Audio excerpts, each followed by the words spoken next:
Lyca production Subaskaran மற்றும் red Jain movies தயாரிப்பில் உலகநாயகன் கமல்ஹாசன் நடிப்பில் பிரம்மாண்ட இயக்குனர் சங்கர் இயக்கத்தில் இந்தியன் 2 உலகமெங்கும் வெற்றி நடை போடுகிறது.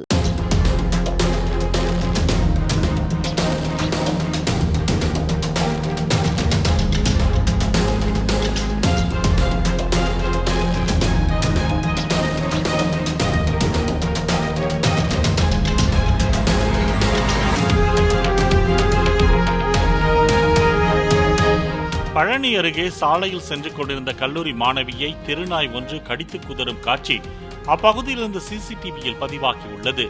கலிக்கநாயக்கன்பட்டியை சேர்ந்த ஹேமா என்பவர் ஒட்டஞ்சத்திரம் அருகே உள்ள கல்லூரிக்கு செல்ல பழனி தீயணைப்பு நிலையம் அருகே சாலை ஓரம் நடந்து வந்து கொண்டிருந்த போது அங்கிருந்த தெருநாய் அவரை கடித்து குதறியதால் கூச்சலிட்டுள்ளார்.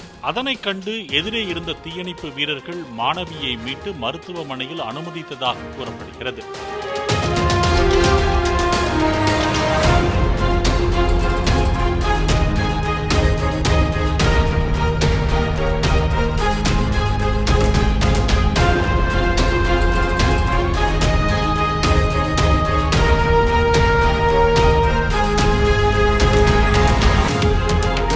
லைகா புரொடக்ஷன் சுபாஸ்கரன் மற்றும் ரெட் ஜெயின் மூவிஸ் தயாரிப்பில் உலகநாயகன் கமல்ஹாசன் நடிப்பில் பிரம்மாண்ட இயக்குனர் சங்கர் இயக்கத்தில் இந்தியன் 2 உலகமெங்கும் வெற்றி நடை போடுகிறது.